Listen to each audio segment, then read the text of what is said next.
بسم الله الرحمن الرحیم. نن به انشاءالله یو څو مختصرې خبرې کومه د هغه ځوانانو باره کې چې د هغوی په ذهن کې یو غلط فهمي ده. نن سبا موږ ته دا بعض ځوانان چې هغوی د حقیقت نه خبر نه دي او هغه چاته د منصب والا وایي چې هغه اهل د منصب نه دي، لکه په انګلیش چې هغه ته هیرو ویل کېږي په انګلیش اصطلاح کې. نو نن سبا دا بعض ځوانان رالګېږي هغه چاته چې هغه ډمان دي، هغه د الله او د رسول دشمنان دي، هغه د اسلام اساسي دشمنان دي، هغه د یهودو ایجنټان دي، د دجال مزدوران دي او د فحاشۍ او د عریانۍ او د بېحیایۍ او د شرابو او د کفر سره عام نشر او اشاعت کوي.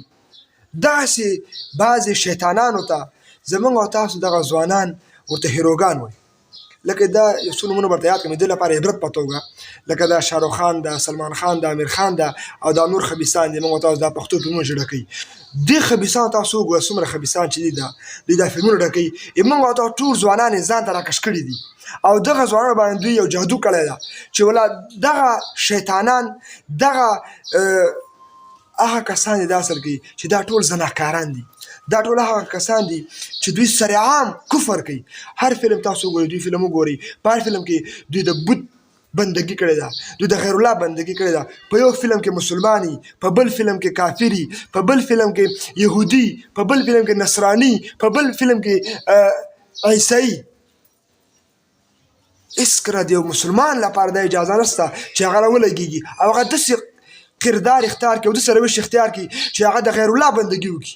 تاسو وګورئ دا خبیثان دا څه کوي، دا ظالمان د شپه او ورځ په هر فلم کې وګوره سره عام دوی شراب څښي، سره عام د شرابو دوی اشاعت او نشر کوي او سره عام په هر فلم کې فحاشي، عریاني، بېحیایي.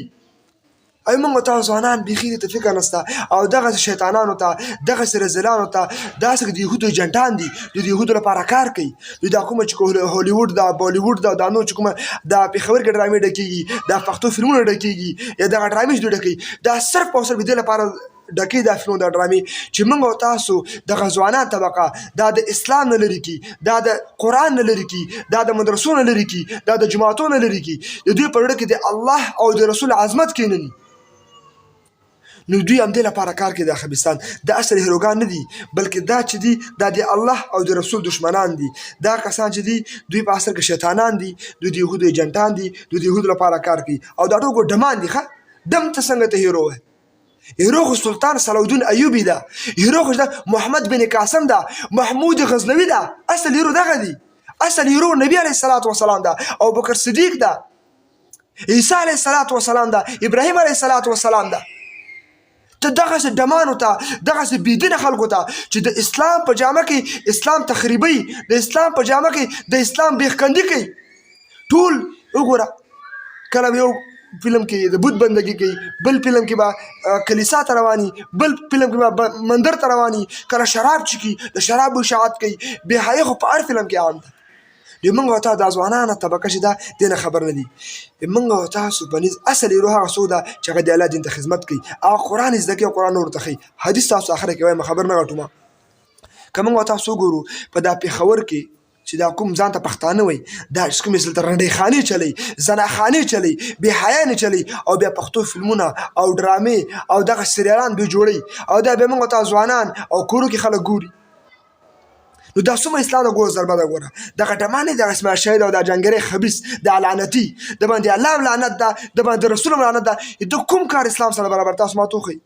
ټوله بېدیني په همدې خبیثانو کې ده، ټوله بېدیني همدې خوره کړې ده. دا پېښور دومره برباد سو، دا بېحیایي راغله، دا زناګانې پکې شروع دي، دا د هر جي کې سو هر کور کې اوس فلمونه او هر شی عام سو. لکه نن سبا دا ځوانان په فیسبوک کې هم ګوري، په یوټیوب کې هم ګوري، په د نور سوشل میډیا کې دا شیان دا ځوانان ګوري، دا مشران ګوري، کشران ګوري. ولې دا ټول کار د همدغه خبیثانو ده. که هغه د هالیوډ والا دي، که هغه د بالیوډ والا دي او که دغه پېښور والا دي او که دا نور هر څوک چې که افغانستان کې، که پاکستان کې، که په عربو کې هر څوک چې د اسلام خلاف کار کوي دا د شیطان تابعدار ده، دا د شیطان خبره منونکی ده او دا اصل کې خپله شیطان ده. دغه تاسو منئ که نه منئ، دغه شاهرخ خان، دغه سلمان خان، دغه نور ډمان چې کوم دي دغه پښتو فلمونه چې ډکوي دوی په شکل د انسان کې دوی د شکونو د انسانانو دي، نور دوی په حقیقت کې پوره پوره شیطانان دي. دوی اسلام دومره ضربه رسولې ده چې دومره ضربه اسلام ته هېچا هم نه ده رسولې، کفار هم نه ده رسولې چې کومه ضربه دې خبیثانو رسولې ده. نو عزتمندو موږ او تاسو باندې چې کوم اصل هیرو ده هغه نبی علیه الصلاة والسلام په حدیث کې ذکر کړی ده. نبی علیه الصلاة والسلام فرمایي خیرکم من تعلم القرآن وعلمه. نبی علیه الصلاة والسلام فرمایي چې د الله او د رسول په نزد چې اصل حقیقت کامیاب انسان ده، ډېر د منصب والا انسان ده، ډېر غوره انسان ده، چې ډېر اوچت انسان ده په تاسو ټولو کې چې غوره انسان ده. نبی علیه الصلاة والسلام فرمایي من هغه څوک ده خیرکم من تعلم القرآن وعلمه، هغه څوک په تاسو کې ډېر غوره ده چې اول د الله کتاب زده کړي وعلمه او دا بیا نورو ته ښیي. څوک چې د الله د کتاب ترجماني کوي، څوک چې د الله کتاب ته خدمت کوي، دا غوره انسان دی عزتمندو. او دا ډم ته څنګه ته غوره وای، ډم ته څنګه هیرو وای، په دې خو ته ګناهګارېږي، په دې باندې د الله په نزد مجرم یې. الله دې موږ او تاسو باندې حقیقي هیرو وپېژني چې حقیقي او اصل هیرو او اوچت انسان او غوره انسان هغه څوک چې هغه نبی علیه الصلاة والسلام، هغه ابوبکر صدیق، هغه ابراهیم علیه الصلاة والسلام، هغه عیسی علیه الصلاة والسلام، هغه یوسف علیه الصلاة والسلام. اصل هیروګان دغه دي، خپل هیروګان وپېژنئ. تاسو ډمان راخیستي دي د یهودو جنټان، د دجال جنټان، دجال لپاره کار کوي، تاسو هغوی ته هیروګان وایي.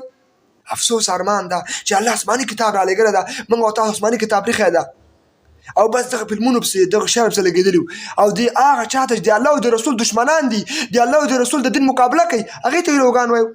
الله دې موږ اصلاح کړي.